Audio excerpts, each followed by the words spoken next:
Whether your beer is in a bottle, can, or glass, kick back and relax. It's better on draft.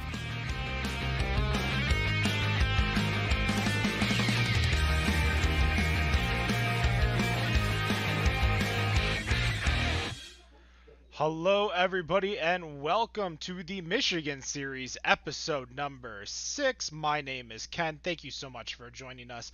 I appreciate it. It is Friday, March 5th.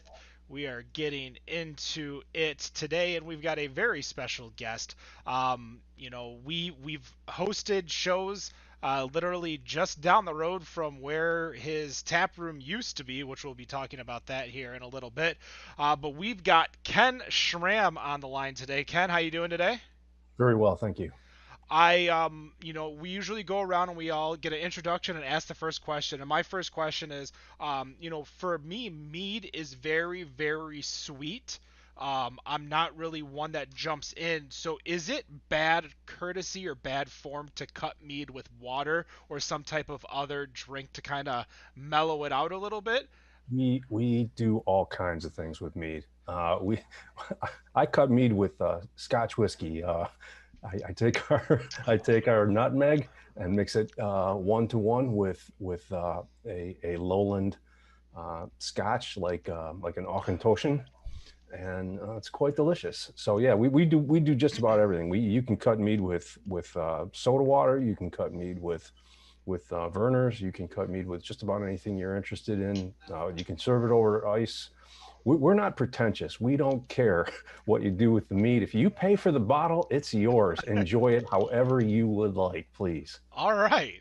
I mean, that's truly a very fair fair answer. So I'm drinking the Black Agnes. Why don't you tell me a little bit about this beer? I got it on draft actually from Cultivate earlier today. Terrific.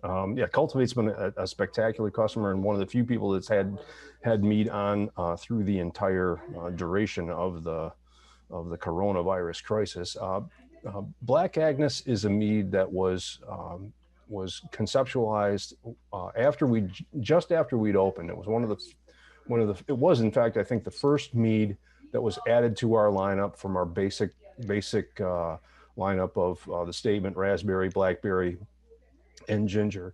And Black Agnes was intended to be a really richly fruited mead and to be done with a spectacular amount of acidity. Black currants are the most acidic fruit that I know of. The black currants can be 10% acidity as measured tartar and compared to tartaric. So like a red one. Here's a red wine, right? I got a red wine in my glass right now. It's about 0.7% acidity. Black currants can be 10% acidity. So it's massively tart. If you eat black currants just on their own, you can barely stand to eat them without putting a mouthful of sugar in there. So that's what we did. We balanced the acidity with a tremendous amount of honey. It's probably got more sweetness to it than any mead that we sell, but by the same token, it's got more acidity. So that's why it's got kind of a flavor balance going. It is done with a lot of. I'm not going to give you the exact. I won't call it proprietary, but we do a lot of fruit. A big batch of our Black Agnes will take 2 tons of fruit in our large fermenter. So it's really thick and rich. Awesome. So I'm going to bring in one of my co-hosts. Dan, how you doing today? Hey, doing pretty good. What are you drinking? Got the trusty vodka soda as usual right now. All right. And obviously, what's the weather? Oh, it's 83 and sunny right now. 83 and sunny. Sorry. Enjoy Phoenix. Dan, what's question you got for Ken over here? So as you just heard, I'm in Phoenix. So that's kind of where my question is going to go. You guys recently made it out here, which is lovely to have you guys out here. Tell me a little bit about how that happened and how have sales been, especially walking into the backyard of Superstition. Curious as how it's gone so far for you. Well, we just got there. We have only been in Arizona now for a couple of months, and so it's been tough to say exactly what's been happening. And we simultaneously got into the states of Washington and California. And to be honest with you, I've been spending more time paying attention to what's going on in California because it's such a huge market. Makes sense. The California market for us has been great. Arizona has sold extremely well. We went through pretty much everything that we had delivered to them quickly, so there's not a whole lot of stock sitting on the distributor shelf. But I haven't been able to peer into what sell-through looks like. But we're very happy. Awesome. All right, and next up on the host list we have Nick. How you doing, Nick? I did not forget to learn how to mute my unbutton. I just couldn't get to it timely. So let me just say that first. Doing good. The two-time champion of King of the Hill is back.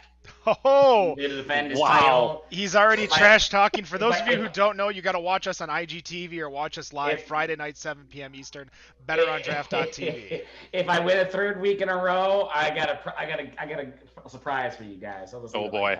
So I'm gonna throw the game now. What are you drinking, Nick? Well, we double fist here in this house on Friday night. So I got the Modern Times Black House Stout. So starting with that.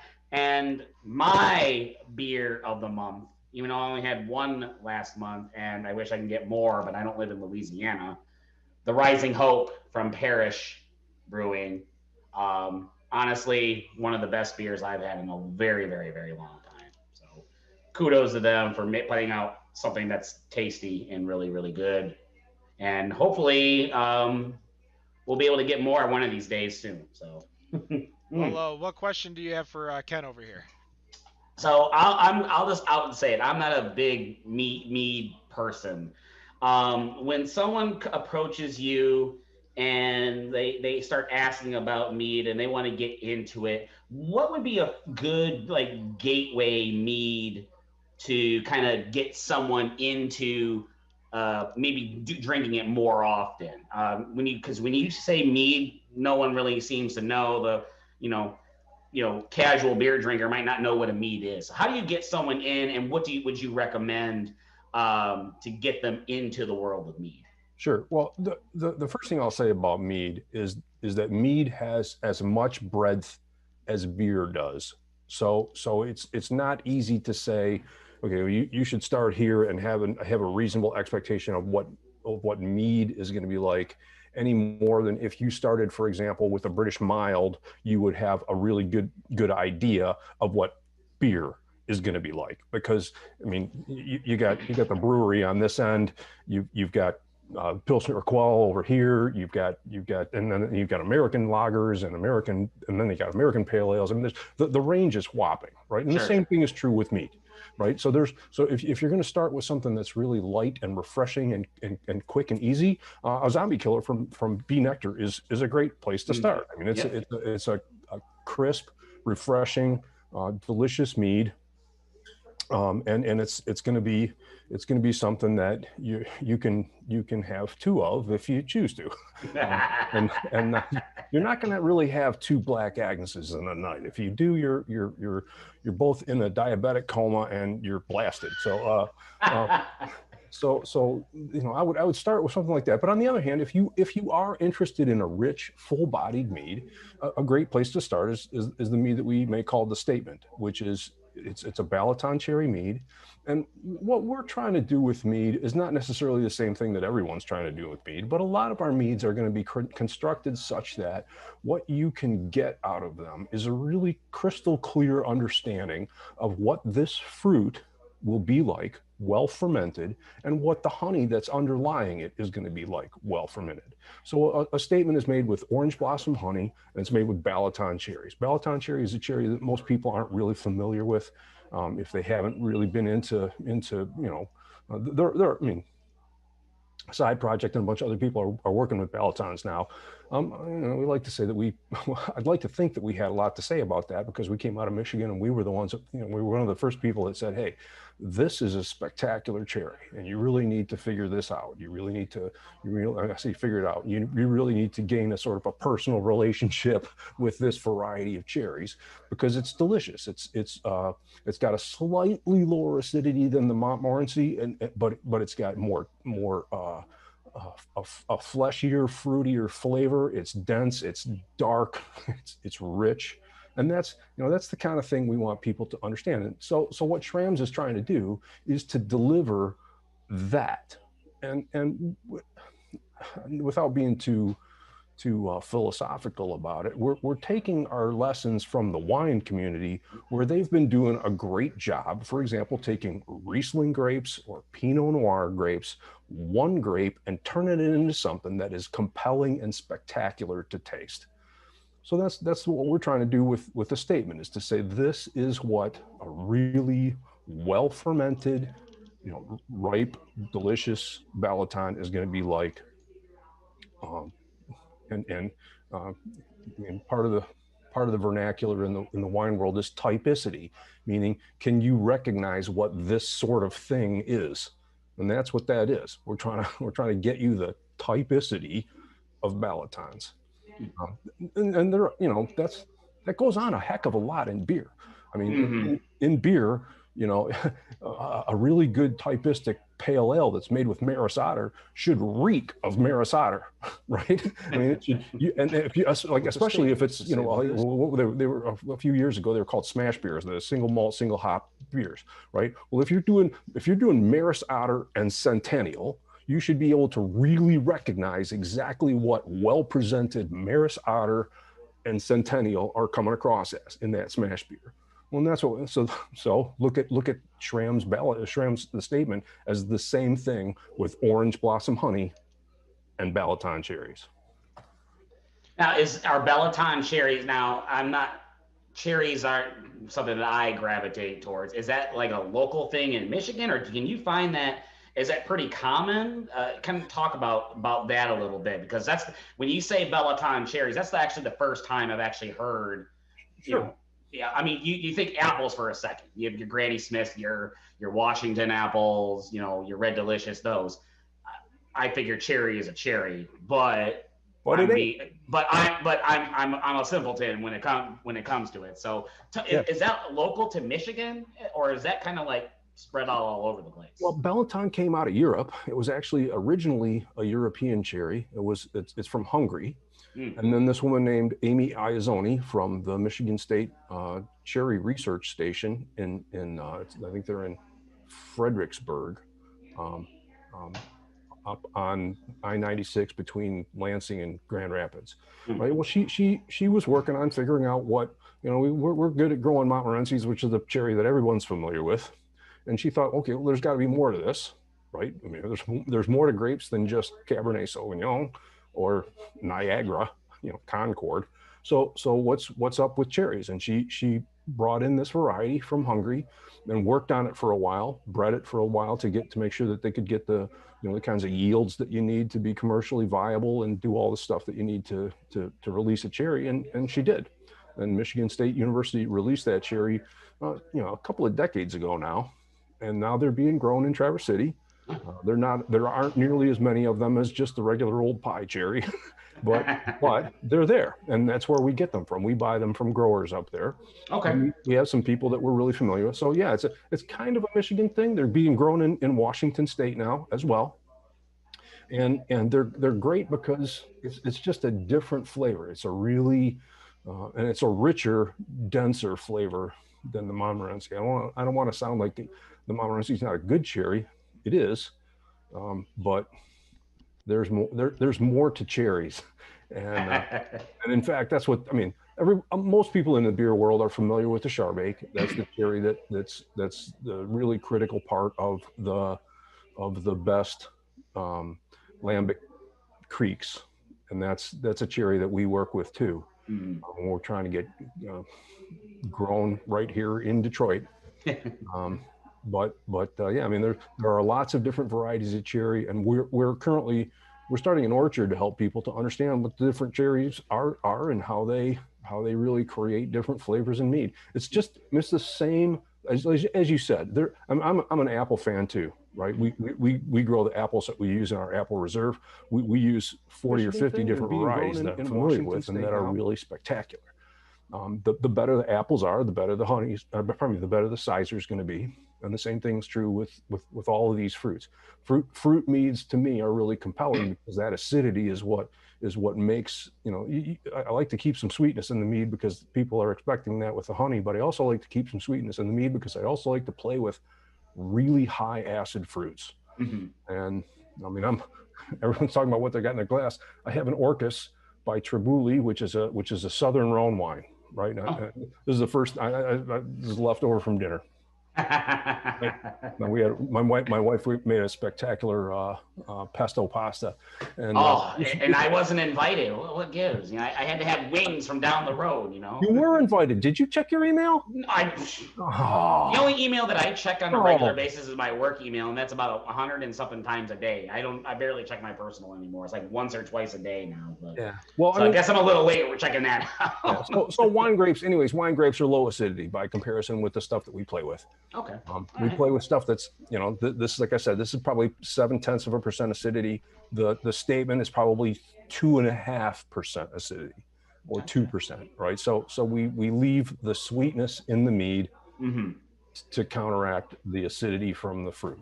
If we fermented them dry, like you ferment a Pilsner or like you ferment a dry white wine or a red wine, they would rip your face off. They would be so tart, they would be just literally unpleasant. And we can't do that to people. Also on this show, we do have co-host Wendy. Wendy, how you doing? I am fantastic this evening. What are you drinking over there? I am drinking a Redemption Road by Arclight Brewing. It's their Rocky Road inspired Imperial Sweet Stout. It's fantastic. I can't say enough. I am not two-fisting because it is a very large bottle. So we're going to stick with that one tonight. What's your question for Ken? My question for Ken, first I would be remiss if I did not tell you that one of my closest friends is probably your biggest fan. She actually had to go out and buy a wine fridge just to store her mead that she purchases from you because she loves it so much. So she wanted me to tell you hello. Oh, thank her for me, please. My question is, so Nick asked about new mead drinkers. What do you have going on right now that the experienced mead drinker would be really excited about? Well, people that are really into Schramms know that we're hardcore fruit people, and we're starting an orchard right now. We have bought 6 acres of land in Rochester Hills. It used to be an architectural nursery called Shades of Green. It's on Avon Road between Rochester and John R. And we're planting it with the best varieties that we can possibly come up with. Our goal is to do the same thing for the fruit that we're growing for mead, that the people who make the best malt and the people who grow the best grapes are doing. I mean, the people who grow barley to make malt out of it know all of the things that they need to know in terms of irrigation and fertilization levels and sun exposures and where you're supposed to put stuff and how soon in the year you're supposed to till and how much you're supposed to do. They know all of the agricultural processes that, that's why Maris Otter is Maris Otter, right? That's why the Moravian malt that's used to make the greatest Pilsners in the world is Moravian malt, because those people have been doing this for hundreds of years. And they really, really have these agricultural practices down. And the same thing is true with grapes. When they're growing grapes to make great wine, there are dozens of parameters that can be controlled for in terms of what variety is planted where and what exposure, and do you run the rows east to west, or do you run them north and south, and how do you manage the canopy, and how do you manage there's just I mean, literally, I counted the other day, I counted 25 different parameters after you've put the grapes in the ground that you can control for to try and maximize the quality of the product. And that's why these people are able to grow these grapes that they turn into wine that then sells for thousands of dollars a bottle. Right now, I'm not saying we're going to grow meads that are going to cost thousands of dollars a bottle. Don't get me wrong. But what we're going to try and do is to figure out what those things that we can control for to maximize quality will actually be. And it comes down to irrigation and whether or not you fertilize and what varieties you plant where, how much sun they get, all kinds of stuff that covers the same set of ground, the same pieces of ground, to figure out how can I get the best possible thing in someone's glass when we're done. And no one's done that yet, as far as I know. No one's doing that with cherries. No one's doing that with some people are probably doing it with apples that are ending up in cider. That's the one area where there's probably some attention being paid to this. But the rest of it, all of the raspberries and cherries and blackberries and all these other fruits that are being grown to make mead are not being maximized for quality. So, I mean, the great thing about mead is, and the great thing about making products like this is you work in 1 year cycles, but, we're in it for the long haul. My daughter is my CEO and my son-in-laws are the head of sales. My other daughter's out there working as a supervisor, the property supervisor for the orchard. So we're in this for generations, and that's what it takes to get to how good something can be. If if you only have a 1 year cycle to figure out what's the next thing we can do to make it better, and then a year later you can figure out the next thing, and a year later you can figure out the next thing. Well, it's pretty obvious that eventually you're going to end up in 30 or 40 years before you get to where you want to be. But we have people in the family, and that's the goal. The goal is to get both people in my own family, and then a staff of people who are into this. And we have people that are they're in their 20s and 30s that are working for us right now that I expect are going to be working for us in their 50s and 60s, trying to do the same thing. And that's, to me, that's exciting, because the beer people and the wine people have had their 100 or 200 or 500 years to figure these things out.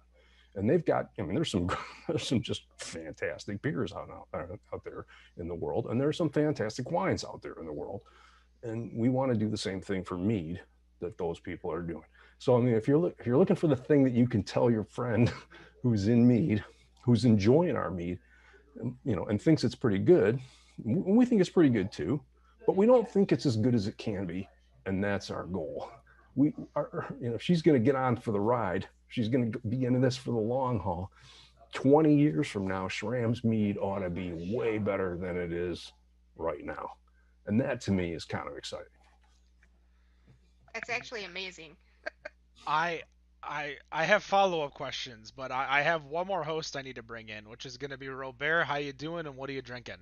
Doing all right, man. I am drinking a Dragon's Milk, the Reserve peanut butter and cocoa nibs that I found on the shelf today. And I'm also sipping in here a Schramm's Bramble Plus. Thank you. It is very, very smooth. But I kind of wanted to go back. Let's go back a bit. So obviously you got into mead, starting off with Charlie Papazian's, The Joy of Home Brewing, which led you into the mead making. You authored your own book, The Complete Mead Maker, which that got published back in 2003. But obviously it wasn't until 2013 that you brought the Schramm's mead to retail. Talk to us about what made you go, and actually let me back one other thing up in there, is that back in 1992, you co-founded the Mazer Cup Mead competition as well. So with all of those accomplishments and in mead and mead making, talk to us about what made you go from doing everything as being like the home mead maker and writing this book and coming up with this competition to deciding, I'm going to go into a business and start putting this product out to the masses. Well, I mean, if you're okay with listening, it's I'll take this could be a long answer, but it's kind of fun. I mean, it's kind of fun, right? 1988 is when I actually 1987, Christmas of 1987 is when I got the copy of the complete home brewer, and it was in April of that year when I tasted my first compelling homebrew and decided I was really going to get into this, right? And as soon as I did, I was just completely into it. But and at the time, I was working in television production. I was a TV guy. I had been working for a cable company in Taylor. It was McLean Hunter at that point. But while I was working for McLean Hunter, this guy Mark Stacy, who's from Detroit and who is one of the best sports camera people in the country right now. He and I were working as freelance camera people doing we started off doing small time NCAA stuff, and then Mark got a job working the Big Ten contract, and so he said, Ken, come on, let's get in on the Big Ten games. So I started working Big Ten sports, and I stayed with that, and that's what I was doing when I made my first beer. And then I got a job at a place called Mobile Images, which was an industrial production company in Southfield. And I'm making beer and loving it and getting really into it. I got introduced to Bill Pfeiffer that year. And then while I was working at Mobile Images, the Palace called and said, hey, Ken, because I was running by this time now I'm starting to run camera for Pistons games. And Harry Hutt, I don't know if you guys remember how many of you remember the whole Bad Boys era? Anybody here? I've seen enough documentaries. Yeah. Well, I was a part of the Bad Boys era, and I was running game camera for most of those games that you guys were watching, right? Nice. And Harry Hutt, the big guy in the truck, George Blaha used to always say, "Oh, I want to thank the big guy in the truck, Harry Hutt." Well, he was the director, was talking in my ear while I'm running camera for him, right? And Harry liked my work, and he they called me up and said, hey, do you want to be the production supervisor at the Palace? And I said, well, yes, I certainly do. That sounds like a great job. And so I worked for the Pistons. I ran camera for them during the first championship year, and I was a production supervisor for the second championship, and they won back to back. And yeah, that was a lot of fun. So people ask me, why don't you just jump in? Well, I had this other thing going, and it was pretty cool. I had this other deal going, and it's really hard to leave. Even if people are calling you up saying, hey, well, you want to come be a brewer for me or be a mead maker for me? Well, no, man, I'm the production supervisor for the Pistons. This is pretty cool. So I couldn't leave. And then eventually and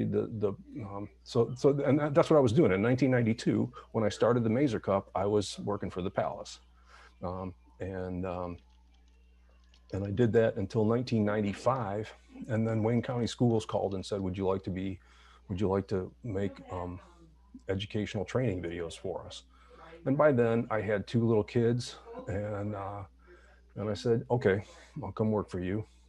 And I did, and had some success for them. I'm not going to go into all of that, but by that point now I got 2 little kids and a really secure job, and I was kind of a manager, and so at that point it was really hard for me to leave that, because most of the jobs in beer and mead aren't, while they're great jobs, they don't pay as well as it takes to raise a family, and so I couldn't really leave my other gig.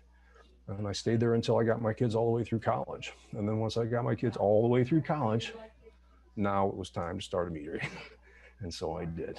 And at that point, I could take some of the money. I mean, once I got my kids through college, I stopped putting money into my retirement. I stopped putting money into my kids' college education. I put it all into a bank account to start a meadery.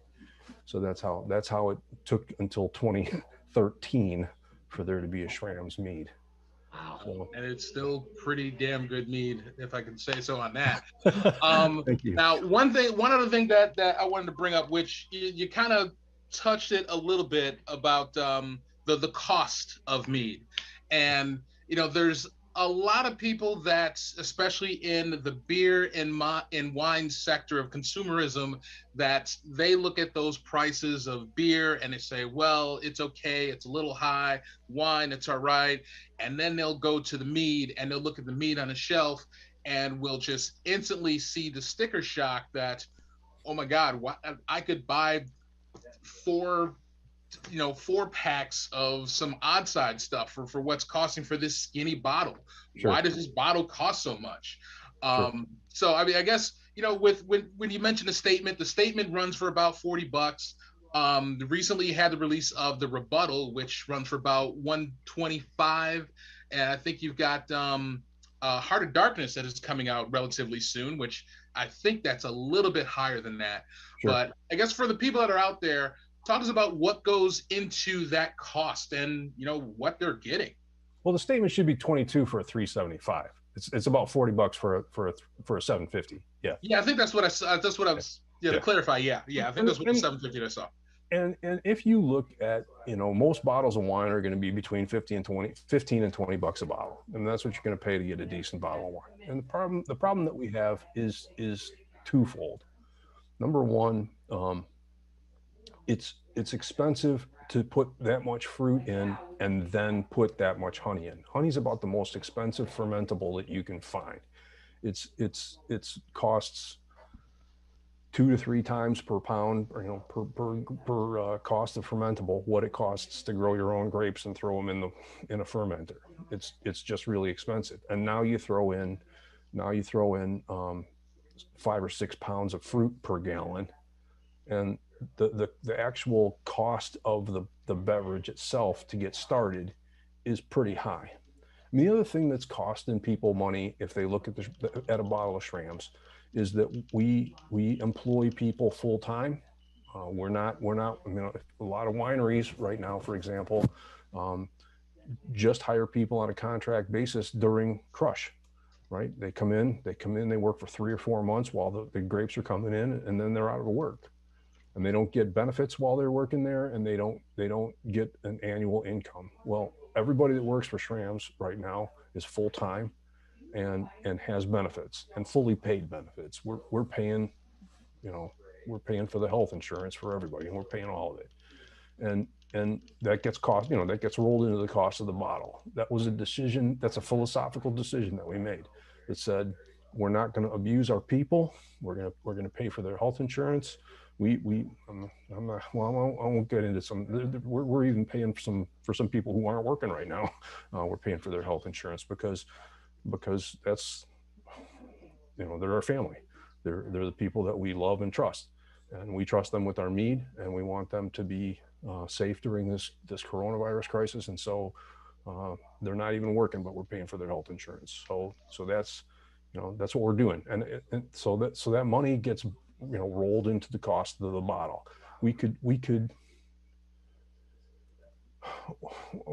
made a philosophical decision to not sacrifice quality and not sacrifice our ethics as an employer, and we're just going to put the cost of that into the bottle.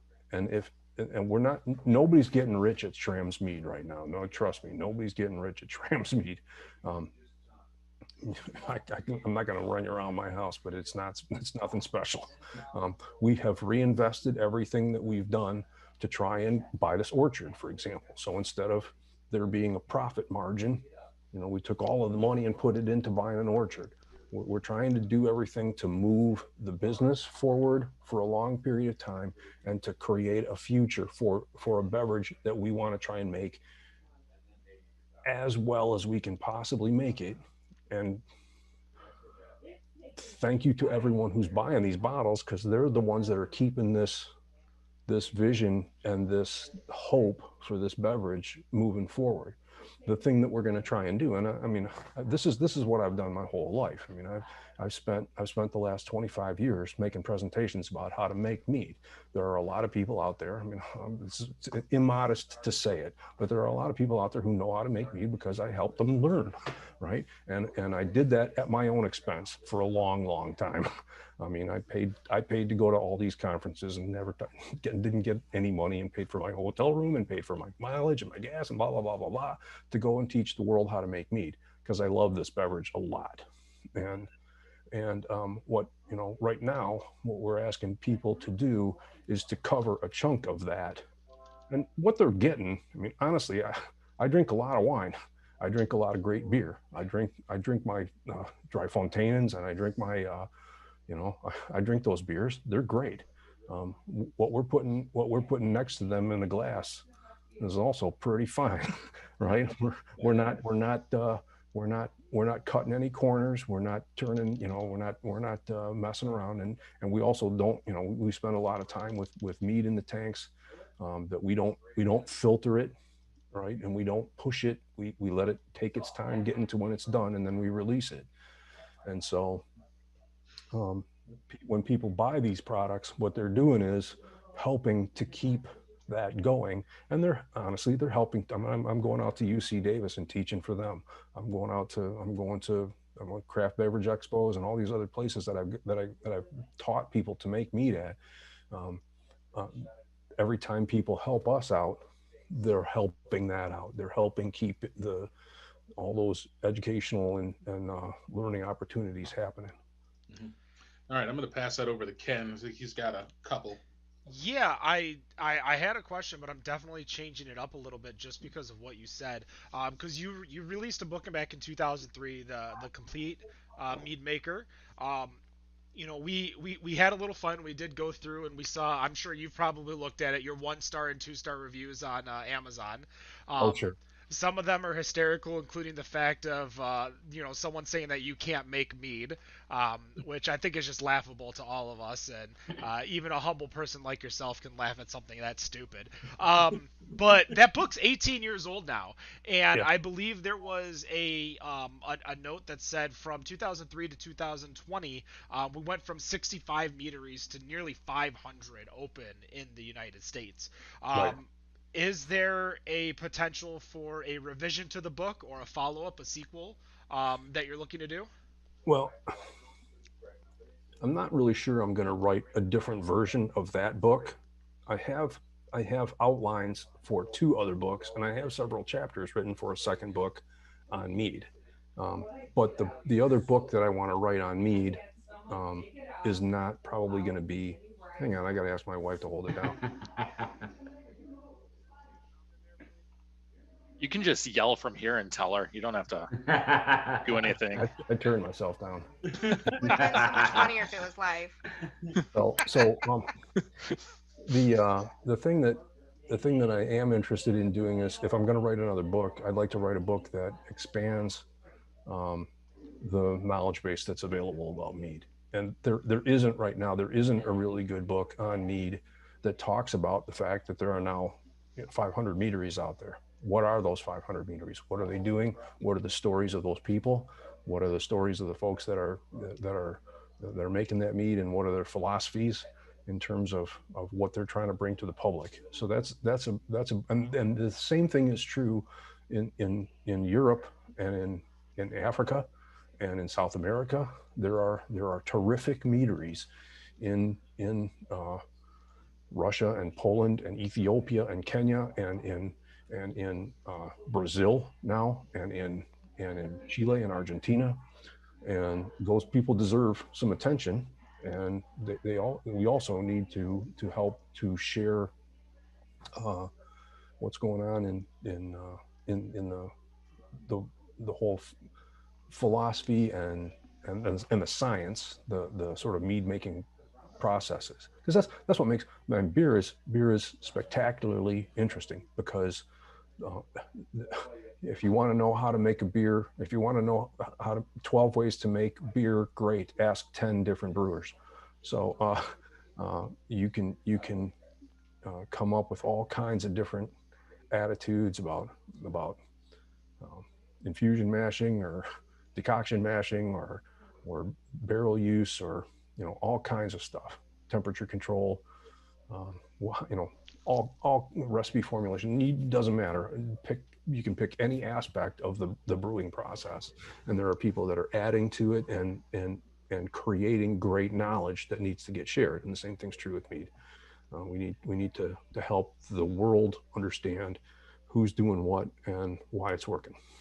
You mentioned in some previous interviews that at one point when you were hanging out with Bill Pfeiffer, that you guys were doing up to 3 all-grain batches in a single day of Yeah. beer. Now, this is more of a fun personal question before I pass it off to another one of my co-hosts. But if you could, say the laws were changed and you don't need a winemaker's license and a brewer's license, you could sneak in a beer or two. What kind of style are you making us?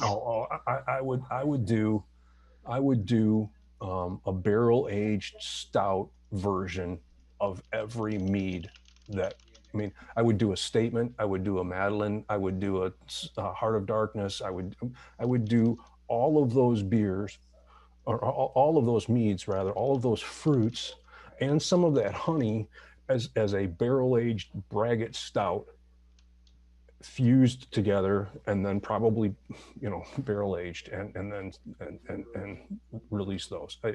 Yeah, I have a lot I have a lot more imagination than I have time or money.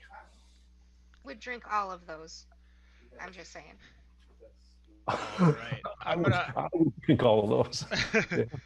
You don't want to get high off of your own product. Rob, That's true. Rob, what do you got? So, and I guess this was something I kind of ran into that was kind of interesting. So Dylan Sprouse, for some of you that probably know, former child star from The Sweet Life with Zach and Cody, he opened up his own meadery in Brooklyn called All Wise, and he agreed with the statement that honey wine is often recommended to novice home brewers because it's, quote, hard to fuck up. I guess, do you agree that it is hard to fuck up? And is that really something that, as someone who is starting out as a home brewer, should start with mead before anything else? All right, I'll give you my own take on that. Mead is easy to make badly. Okay.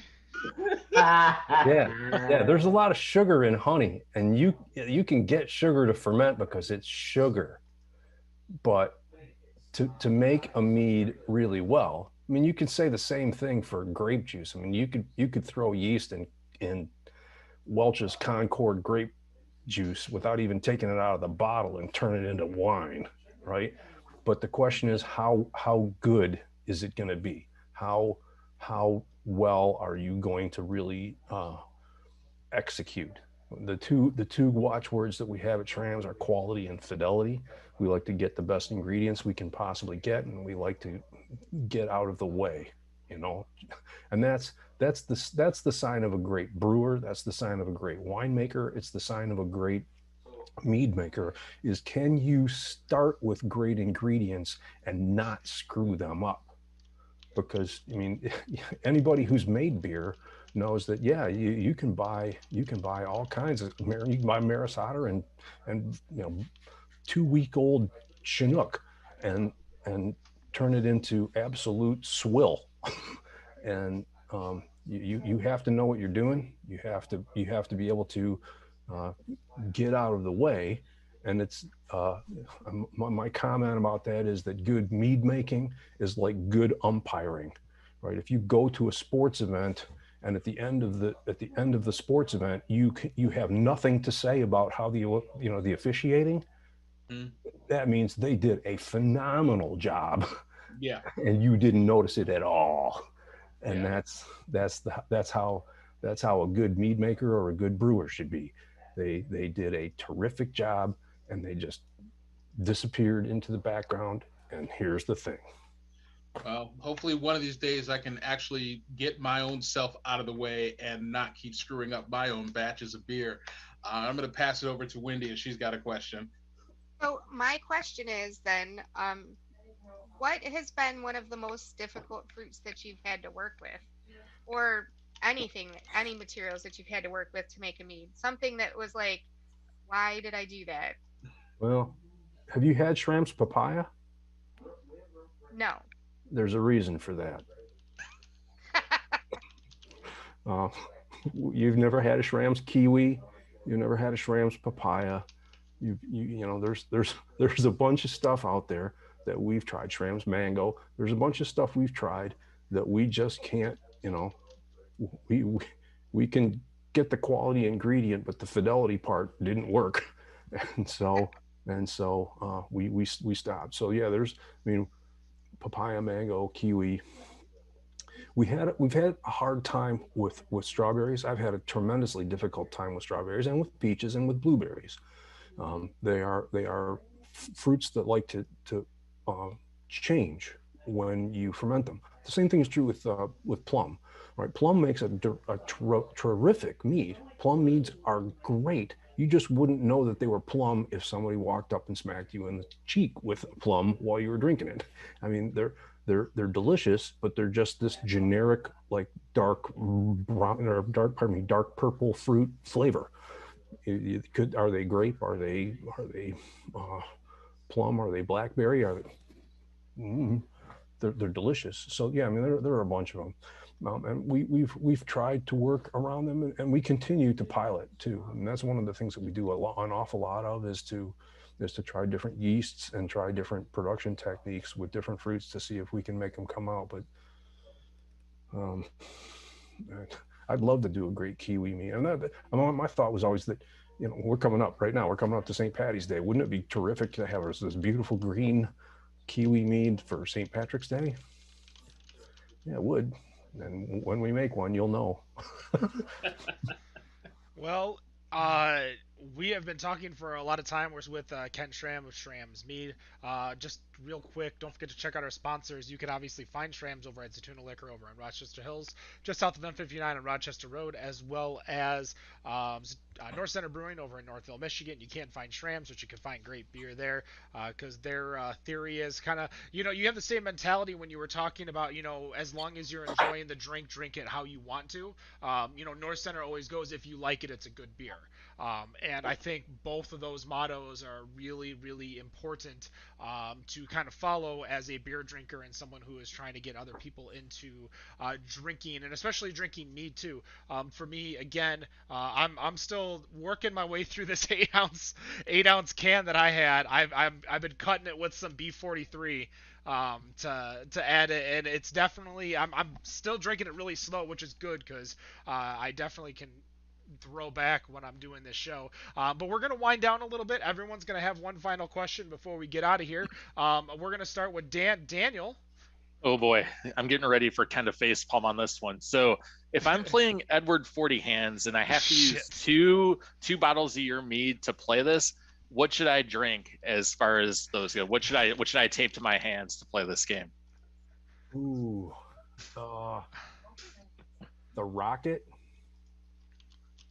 and ginger. Okay. So Rocket is a 14 ounce, looks like pineapple. 14% pineapple. Yeah, 14%, not 14 ounce. And the ginger is also 14%. So Dan's gonna be. It's gonna be a fun game. Dan's gonna be dead. Doubtful. Well, it wasn't that bad. Nicholas. So I've heard through the grapevine, Ken, that you're a trout fisherman. You've been to a couple of different festivals in Michigan, Alpena and Kalkaska in particular. When you're out there fishing, what is your beer of choice? My summer beer of choice is, I mean, I'm a Pilsner person. It depends. It depends on what's in great shape, but I'd say that Pilsner Urquell, nice. Victory Prima. I'm a fan of light, clean, Jaeger. You can't get it in Michigan, but I love Jaeger. I've had Pilsner Urquell when I was in college for the first time. Very, very solid, very clean. I love it. Awesome. Very cool. I'm a lager lover. Nice. Well, before I pass it off to Wendy, we do have a question from the chat. Fan of the show, Andrew asks, is there a fruit or adjunct that you want to make a commercially viable product with? I'm guessing maybe commercially available and not viable. Um, Yeah, we're working with a lot of things right now. I mean, I'm a fan. We're growing Gewürztraminer and Riesling. Um, there is when I was fly fishing. Let's tie two answers together. When I was fly fishing in Chile, my brother lived in Chile for a while, and I used to go down there and visit him. And while I was down there, I learned about this fruit called calafate. It is spectacular, and you know I'll try and wrap this up quickly because it's a long story. But the guy that we fished with down there, his name was Claudio Ramos. He was a wonderful guy. He introduced us to Calafate. He was guiding a guy on an elk hunt, and the client shot him and killed him. And now his daughter is down there, and I'm trying to raise Calafate so that I can make a mead to pay for her college education. So that's Calafate. all right, Calafate is the answer. Wendy. So my question was going to be what is the favorite mead that you have made in the past? I make two meads with the cherries from Belgium, with the Chardonnay cherries. I make a thing called the Heart of Darkness, and it is the mead that I make right now, that I can do what I talked about, where I can control every aspect of how the fruit's grown and harvested and handled. And the Heart of Darkness is made with black currants, red raspberries, and Chardonnay cherries. And then we make one just with Chardonnay cherries that we call the Statement Reserve. It's like the Statement, but it's only made with Chardonnay cherries. And I would make that mead and drink that mead all day long if I could. Robert. All right. So obviously last year we unfortunately saw the closing of the tasting room. But one of the statements that I saw from you was that only the closure of that specific tasting room is permanent, which of course had me reading into that in some way or form, like a Rubik's Cube. And I'm curious if there are plans underway to create a new tasting room now that we're kind of in, we'll call it the year of the vaccine. Right. Well, the drag is going to be that, I mean, we invested a lot of money. We spent a pretty substantial chunk of change building that tasting room out to be what we wanted it to be. And that money is basically lost right now. So it's going to take us a while to get a nest egg put back together. But yeah, our goal is to have another tasting room. We don't have a definite, there is no specific location picked out right now. But our feeling is we want to get the fruit up and growing and working. So I would say once COVID is under control, we will begin looking at that really hard. Awesome. All right. We're gonna end with yep. We're gonna end with my question here, and this is gonna be a little bit more business wise, because I am a little curious. We've seen the advent of organizations like ABI and Miller Coors. They're making seltzers and sparkling vodka sodas and ciders.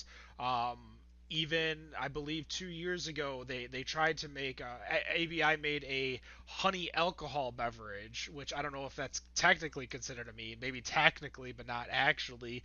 But do you see these bigger brands going into that style anytime soon, as the mead industry growth is exploding the way it is? Well, I can see them going into the lighter, quicker style stuff, the lower alcohol things. I don't really see them shooting at the style that we're making, because it's so far from their production process. We're making stuff that takes sometimes a year to get from the recipe all the way through to the glass, and that's a production curve that most people just don't deal with, and they also don't want to. I mean, they're really not into the notion of we're just going to spend what it takes to make, to get the highest quality possible ingredients that we can, as much as they talk about quality. That's not their game, and so I don't really see them coming after us. On the other hand, the one thing that I think could happen is that you might see a big honey company potentially get into the game. Well, that actually makes a lot more sense than, say, Anheuser-Busch or Molson Coors. Ken, Schramm's Meadery, they can find your stuff in stores right now. Do you have anything online or delivery-wise that subsidizes what's going on with the pandemic and the closing of the tap room? Oh, yeah, absolutely. www.schrammsmead.com. You can buy the stuff online, and you can pick it up at our production facility, which is on Livernois in Ferndale. And if you have a big order in the Detroit area, I say a big order, I think it's a 1 case minimum, but we will do delivery to your home too. Well, if you got that new mead money and you want to buy a whole case just for yourself, obviously go check it out. We have a lot of upcoming shows over the next few weeks, including Weldworks, Wax Wings, Cigar City, Omni Pollo. Stay tuned to find the dates for all of those.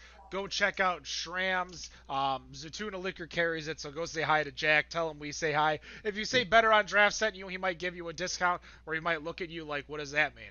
That's going to do it. This is the Michigan Series, episode number 8. No matter what you think of your beer or mead, we think it's better on draft.